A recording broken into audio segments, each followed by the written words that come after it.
Everyone, please stand and recite the Pledge of Allegiance. Pledge Allegiance to the flag of the United States of America and to the republic for which it stands, one nation, under God, indivisible, with liberty and justice for all. Okay, Ashley, can I have a roll call, please? Plot. Here. Hibma. Here. Jurdy. Fisher. Briggs. Here. Cavalier. Here. Brecken. Here. Okay, it's time for the open forum. If anyone would like to address council on any issue not already on tonight's agenda, may come to the podium, state your first, last name and address, please.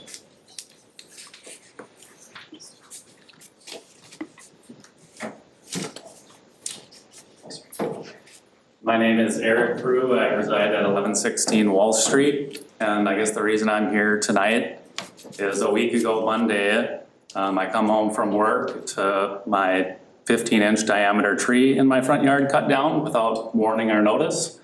I guess really haven't gotten the questions answered that I'm looking for. So that's why I'm here tonight. Thank you. We will relay that message to our city administrator, to our street superintendent. He'll get in touch with you. Thank you. Thank you.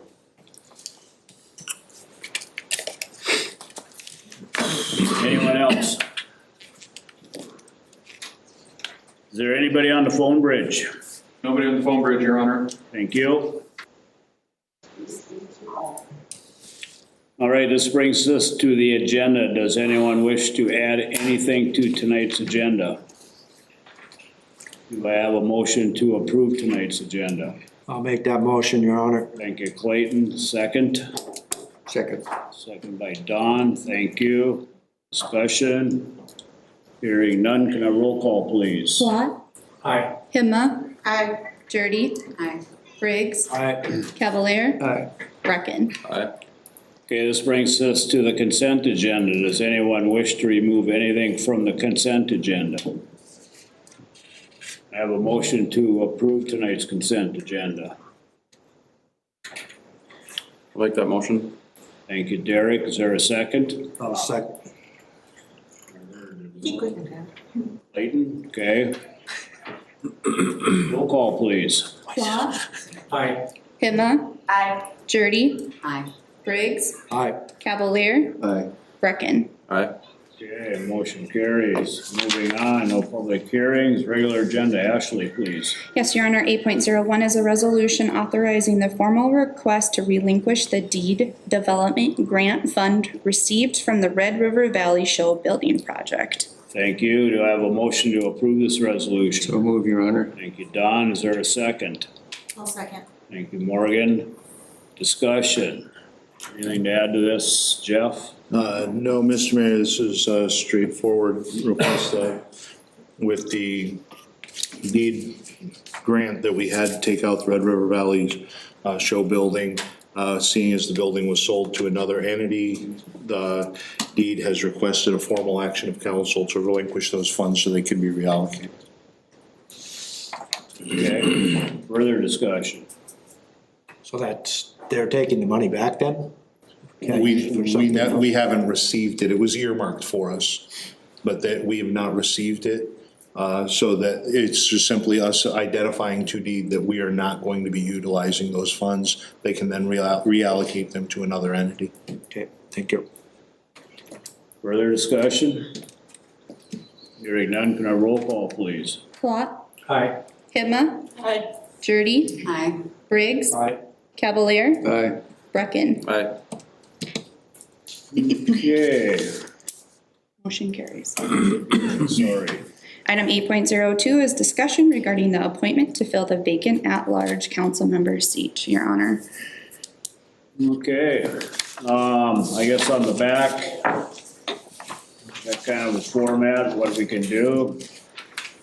Leave it vacant until the start of the next term. Need an advisory board. Hold a special election. Special election is quite spendy. Open for discussion. So I was thinking about it here over this period of time, and not sure anybody's going to change their votes on the three that are the three interested parties. And I don't want to have a special election. I mean, our city is already short of funds the way it is, and I guess I'd be open just to waiting until the next term. Is that legal? Or instead of opening up for the three that applied, you wanna open it up citywide again? I mean, like I said, if it's any one of the three that applied and they come through the advisory board, I'm still probably not gonna change my vote. Okay, So, and that's just me, but sure. But can we go ahead and clarify the difference between creating an advisory board with the current candidates versus creating an advisory board and opening the candidate pool?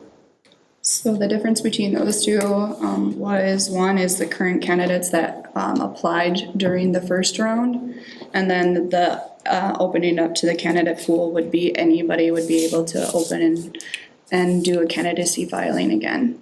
So number 3 would basically be us just re-voting. You're not creating an advisory board within those 3. So it would be that advisory board creating just for those 3 individuals. And then the advisory board would come with their recommendation Correct. from that 1/3 or of Yes. those 3.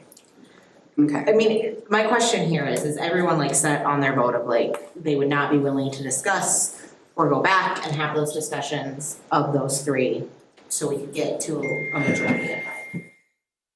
I think the initial concern wasn't necessarily about the other candidacy, it was just the way it was done. And I think that the transparency wasn't there.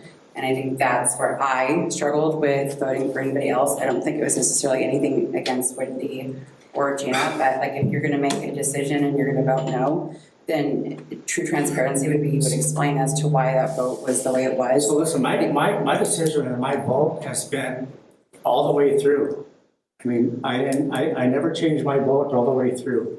You voted against the one person that initially was the top candidate, It still so. wasn't my vote, so that doesn't mean I have to vote for him just because he made it through. You still need 5, What's the point, Delane, of having that vote then? Well, it kind of defeats the purpose. Why have a advisory? Right on. We are a city council and we're supposed to come on, make decisions best for the city. We don't have to get along, we don't have to agree, that's fine, but if we get 6 or 8 people of our community that say we want this person, we would be fools to vote against that. We're voting for what the people want. It's not the people, it's 6 or 8 people. Okay. So, I mean, I guess that doesn't go back, I mean, so you've made your, like, fair, right? You Right. said where you're at. Is everybody else at, like, you were just straight with the vote that we had last week? We would say, you would only say yes or no to the people that we voted last week. We aren't willing to. I think it's a moot point at this time. I think that we have to go a different route. Yeah, I agree. should we leave it open to the next election in 2026? Or why don't, I thought the other conversation that was being had, Tanner, was to actually have a community forum and actually allow the community to be part of the initial decision. So we maybe talk a little bit more about that part. So I think it's been said by some people here, the council is gonna be the ultimate decision makers here. So if we do the advisory route, if we have a community forum, we can certainly do those things. That can't bind any individual council member to follow whatever the community forum says or the advisory board. It's still a council person's decision at that point. But yes, you could do a community forum. Really, there's not much guidance on what we can do. It's just we need the council to decide how they want to handle this. If, and again, they wouldn't be binding on anyone, but if the council came together today and said, we wanted, just as an example, do the advisory board route. Advisory board comes forward with a recommendation. The council could approve that recommendation, but they wouldn't have to. Same thing with community forum. You could do that as well. Really, there's not much limit to what needs to be done or what can be done. The council just is the ultimate decision maker on whatever is decided. And then just regarding the legality of holding off on the special election. Yes, you can hold off. Under our charter, it doesn't say we need to have a special election. Under state statute, it says you don't have to have one when the term is, it's 2 years is the cutoff. We're at 1 year and 6 months from when the next election would be. If we do have a special election, we actually are supposed to have an ordinance in place too, establishing when and under which circumstances we're gonna have a special election. That being said, you can do a special election. You don't have to. You can hold it, leave it vacant. That's legal as well, but yeah, it's whatever the council wants to decide on how we want to try to fill this or not fill this.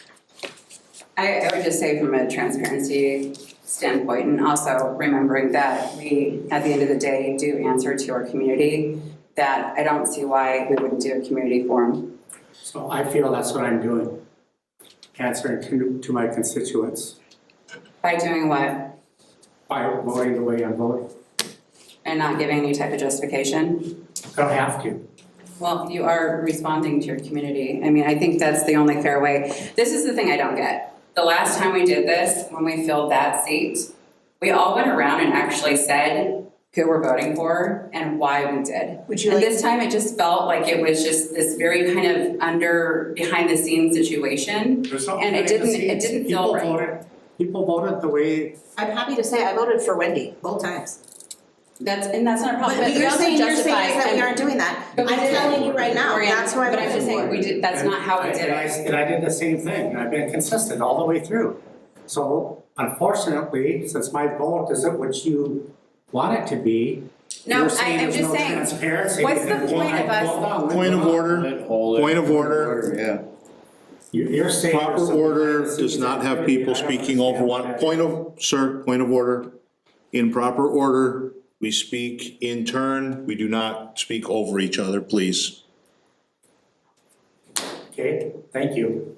That's kind of. So like I said, I've been consistent all the way through, so I don't know where you're talking.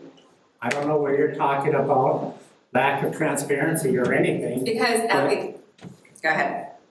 So, like I said, I voted the same way all the way through. Go ahead. And so the whole point of us then having this top 3 candidates, and then we went as a council around, and the top candidate was who was supposedly supposed to be an appointment. So what I don't understand is what was the point of us going through that procedure if it wasn't gonna be followed? What is the point of that? You still didn't have the majority, or the 5 that you needed, even during that initial vote. Well, you had 3 people, you weren't gonna get it, most likely. But I mean, I do agree that we could have done it better when it came there. We could have got down to the top 2 and then voted on the top 2. I agree. I felt like we got to that and it was like, oh, we have 3 votes here and we're out, right? So I think that we could have done better there, and that is why I'm asking, like, are we all against going back with the 3 people that came up here, took the time, we decided they were the top 3, and having that discussion with them? I think, yeah, we have done what we have done, and we need to move forward and put an argument about it. We need to fill that seat if we want to have a full quorum. If not, I don't know what you guys wanna do, but not put argument. Well, I don't think it's worth spending the money for a special election, especially when that person in that seat's gotta run in a year and a half. Well, and from my understanding, I don't even think we could do it. I think we've missed the deadline, is that not correct? For the most recent election? Could technically, I mean, again, with you saying the ordinance, I don't know how fast we could get that out, but technically we could still do a special election, but again, it is all hands on deck. It is making sure I have the adequate staff to be able to do it. It's all, pretty much I've called the county and they say it's all on the municipality, and that is a lot of work. And the amount of money for up to where, like I said, I only got an estimate from the city of East Grand Forks, it was in 2014. And again, I just input a percentage of inflation from 2014. So again, this is all rough estimates, and I can't give you, even if it would stop at 20,000, because we would have to print every single ballot for every single person in the city of Crookston that's a voting register. So, And I'm not suggesting it, Ashley, I was just wanting to clarify if there was really even an option. I mean, I personally think that we should do a community forum. I think that's, Well, if we're gonna do a community forum, I think we open it citywide, whoever's interested in sitting Yeah. on calls. absolutely. I agree with that. So when you I'd like to say, make a motion that we do a community forum and open it up to anybody that's interested and know that we may end up with the same candidate, and I guess we'll have to see where that lands if that happens. I would feel more comfortable having actual community member input at this point, just because of how this has gone so far. I think, There's still no guarantee that I will vote I for get that that. person. so but I think- currently we have a motion on. That's fine, Blaine, and if you don't wanna listen to We me. do not have a second. We got I a know. Can I motion just ask by a couple Derek. questions on this? That's why Let's I get a was second and then discussion. I'll was second clear. it. I was clarifying the motion though, so your motion is to get a Community community forum, forum and then. Any new anybody, the Okay. 3 plus anybody else that's interested. Open to all. And we got a second by Christie. Okay. Now we can have discussion. So my question is who decides who's on this forum? Since it's an open, Well, we'd have to set a limit to how many you want on the advisory committee board. And then there would be a deadline to basically come down to City Hall and say, I'm interested in being on the advisory board. I And would like to see no less than 8. It would be nice to have people from each of the wards too, so there's well, proper. that we can't control. I'm saying it would be nice to see that though, if we can encourage that or try to at least get that or have that as a consideration for those that we chose, that would be nice. Like if we get too many applicants Yeah. for the board, maybe pick from each ward, if there's that much interest. So my question is, council, did you want to be able to pick the board or do you feel adequate for staff to be able to do that on your behalf? I think staff does it, council stays out of it until they bring a, Yeah. I think that would be the fairest way of handling that.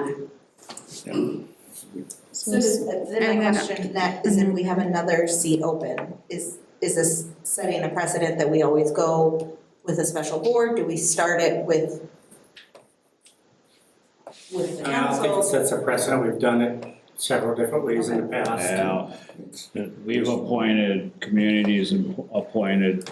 And I mean, to that point, I mean, to the precedent, I mean, hasn't there been community appointed recommendations that the council has not chosen?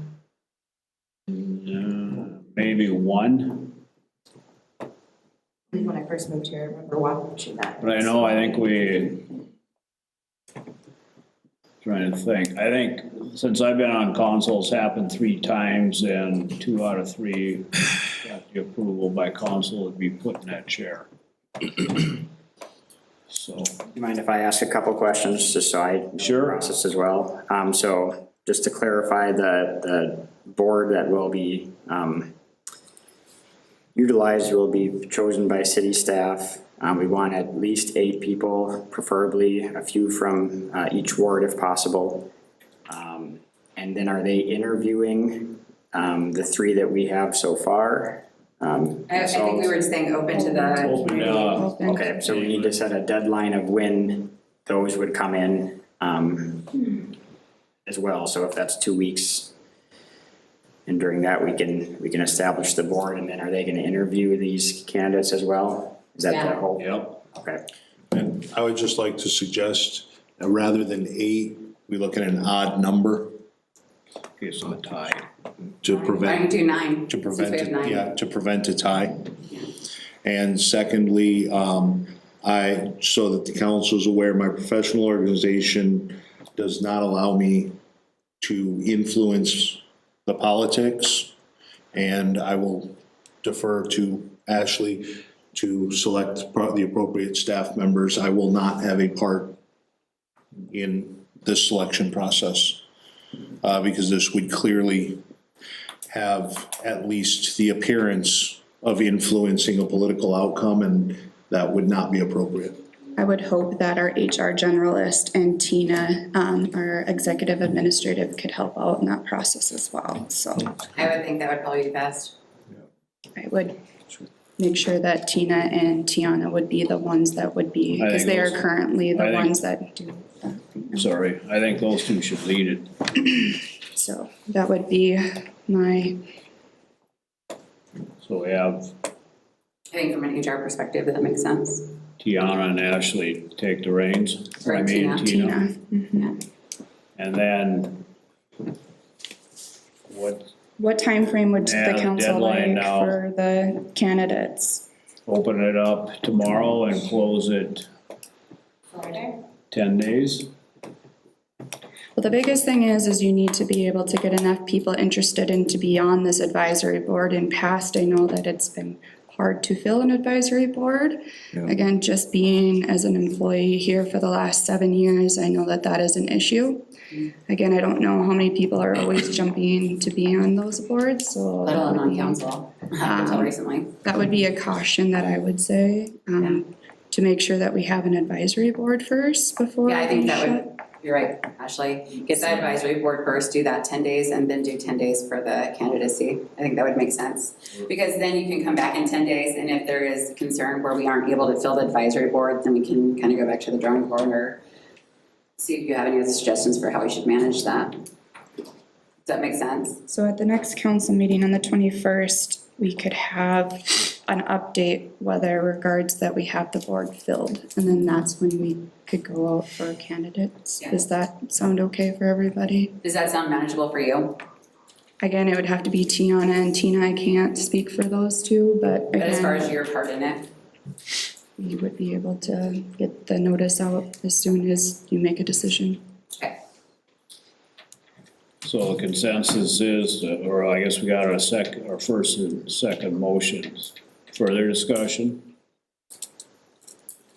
Roll So call. I just wanted to votes. confirm, I mean, we're all against and then also just leaving this open for the people to choose. I don't want to spend money for a special election, but to Delane's point of leaving it open.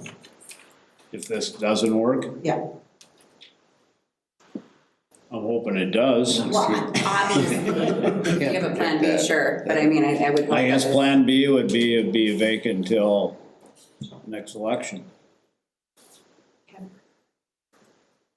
I mean, I don't know what other options we have. What makes me nervous about it is if we have two council members that are absent or something and then trying to pass something, you need 5 votes. That's why I'm kinda in favor of trying to fill that seat. Further discussion? Roll call, please. So again, to clarify, so this is a motion to go out for a community advisory board with 9 members. Again, preferably be able to get from each individual ward and open the candidate filing to everybody who wants to apply for that at-large position. Is that what it is? Yep. Sounds good. I think also just to further clarify, it might be to our benefit to do what we probably should have done in the first place was that advisory board then would pick their top whatever candidates and then the top 2 would have the runoff and then ultimately that's what would be presented to council. So then we're not in this whole weird 3-way situation. Does that make sense? Yeah, I think we'll have to see how many people come and so forth before we make that decision. Does that make sense, Ashley, what I'm talking about though? So being more selective on how many people come forth for a final decision, is that what you're asking? No, like at the end of the day, like what we should have probably done is when we had 3 candidates, we should have got it down to the top 2 and then had that board of 9 then do that, because at the end of the day, you're gonna get 5, one way or the other, right? If you have 2 candidates and 9 people voting. Well, I mean, you're gonna have at least 5, one way or another. but it still has to come here and get that. Agreed, I'm just saying, so then it's not another 3-way that we then have to make a decision on. Like ultimately at the end, that is. So you're asking them to bring us 2. No, I'm asking them to bring us 1, but their ultimate voting would then be between 2 candidates, their top 2 candidates at the end of the day. So they're actually able to say that this individual was voted by at least 5 or more. I think the advisory board can figure out how they want to. I'm just saying, I don't want to repeat what we repeated, Morgan, that's what I'm trying to explain you, so don't do that again. It I can very think- much happen again here. I think the advisory board is if they're gonna have more than 5 votes, whoever they want to sit in that chair. I think So you're it'll be- asking, you would want the advisory board to at least have 5 members voting on that one candidate to be able to, cause it's gonna be a seated board of 9? Is that If what you have you're? 9 and it's 50-50 split, you're gonna have one way or another, right? So, Right? so you wanna Yeah, that have, makes is sense. what you're asking, is to have the 5 votes? Is that 5? Well, I'm just saying that if you had a 50-50 split for 9 people, one person's gonna at least get 5, right? I think we're reading too much into it. Yeah, I mean, I think Yeah. I think, my opinion, just with a separate advisory board, I think it being a separate body from this body, I don't think that we'll have the same dynamic that we had in the voting process prior. What we would request, we could always, the council can always request, obviously, whatever outcome they want with a clear, follow the charter with a 5 vote, or whatever the advisory board chooses. Sounds good. Tanner, does that motion make sense? Or would you like to have it clarified anymore? I think it makes good sense to me. Okay. I just wanted to. We'll figure it out. All right, I sounds good. think I will go with this, but I want the advisory board to be able to make their own decision of how they would like to present it to us and if they would like to present it to us. And how they vote on it. I'm not gonna get nitpicky and tell people how they need to do it now if they're volunteering their time to do this. Yep. That's not, yeah, so that won't be part of that motion, so. Yeah. Okay. Roll call, please. Lot, Aye. Hibma, Aye. Jurdy, Aye. Briggs, Aye. Cavalier, Aye. Bracken. Aye. Okay, motion carries. So we will make sure that Tina and Tiana are aware and then get that board, information sent out. And then we will let you know at the next council meeting, if it's been filled, so. All right, thank you. Reports, Jeff, anything? No, the only thing that I have 2 additions to my report. One, Greg, our building official, and I did travel to Ada this morning. Their city administrator had reached out to him about taking on their building responsibilities.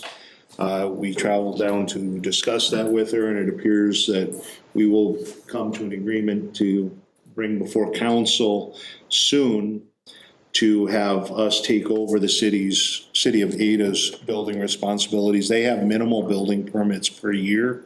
Greg has assured me that we have plenty of capacity to take that on and it will help us offset some of our building department costs. We're looking at a flat monthly fee, plus we will keep the plan review fees in addition to the flat fee here in-house. Anticipated to be about $12,000 to $15,000 a year going towards offsetting our building department costs. Secondly, I just want to shout out, as I did make the calls a week and a half ago, we did receive the resignation of our Parks and Recreation Director, Jake. I'd just like to thank him for everything that he's done for the city over the last 3 years. I understand he's accepted another position, and I just want a heartfelt thank you for everything that he's done and wish him well in his future endeavors moving forward. Thank you. Don, anything tonight? Oh, congratulations on the new position. Thank you. That's it. Derek? Nothing tonight, Your Honor. Thank you. Dwayne? So at some point in time, I want to get on the agenda to discuss the tree removal issue that we had last week that the gentleman came up to discuss and, you know, how we can better streamline that process to get the homeowner involved. Okay. See what our policy is now. We got the policy and it's, some places in there says we contact the homeowner, and some places it doesn't say that, so. But I just want to get some clarification and figure out how we can better serve our community going forward. Okay. Anything else? Nope. Thank you. Morgan? Nothing other than good luck, Jake, and thank you for everything that you've done. Thank you. Thank you. Christie? I attended the League of Minnesota Cities conference this last week. There was a lot of really interesting initiatives that I'd like to see us implement, especially when it comes to onboarding of new staff members, or not staff members, but of council members, and really kind of having a better understanding what their job responsibilities are, as well as just kind of navigating the whole experience of being a council member. So we did go to the cannabis legislation as well, which still seems to be clear as mud for a lot of things, unfortunately. There's a lot of questions that were asked that weren't necessarily able to be answered, and so I still think that's a process that continues to be what it is. So other than that, Jake, thanks for your commitment to the city, and wish you well. Thank you. Mr. Mayor? Yes. If I may, just speak tangentially off of what Councilmember Judy had just said. Last week, as I mentioned earlier, I do have a report from a consultant that would give us some idea of what a municipal cannabis store would look like, P&Ls, operating needs. As part of that, I went over and spoke with Valley Bank and Bremer Bank. Basically, no chartered FDIC insured bank will touch that money with a 10-foot pole. Yeah. They will not open an account. They will not allow us to deposit into our account with those monies. It makes it very difficult operationally. There's been some legislation, I think, in other states about that, because I know that for a long time you couldn't even utilize credit cards to do it, because then that somehow needs to be sent into a bank that was federally insured. And since it's not a federal legal substance, so I'm curious to see how that plays out into that piece of it, and who is getting deposits, and if it is being deposited but just not federally insured. That'd be interesting to know. Yeah, I will defer to Tanner, but I don't believe we are allowed to deposit in a non-insured account. Yeah, which makes sense. So then what? I don't know off the top of my head, but I might not answer. So I know the lawyer who actually is the lawyer for the National Cannabis Association, so I can connect you with him as well. Thank you, Christie. Yeah. Clayton, anything? Yep, I also attended the League of Minnesota Cities conference, along with several of the seminars, very interesting. I was really impressed with the city administrator of New Ulm.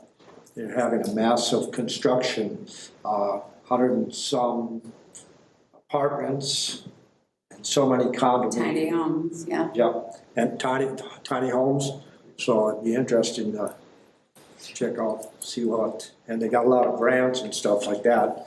And Jake, we've worked together over the years, the times. Yeah. And appreciate your service to the city, and best of luck. That's all I have, Mark. Okay, thank you. Has it been 2 weeks already? I attended the event DCDP put on downtown, the old Wayne Hotel. It was a nice crowd down there. Music was good. A lot of vendors, but there were giving away slices of pizza. I think we gotta thank DCDP on that. Don't quote me on that, but that's what I'm hearing. Once again, I wanna thank the Crookston Baseball Association.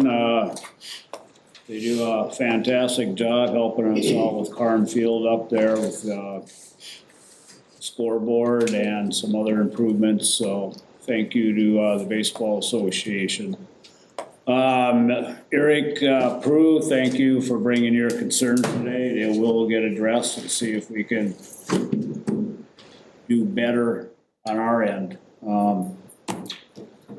That's all I have. Just a reminder, there will be no Ways and Means meeting tonight, so nothing else before council. We are adjourned. Thank you, everybody.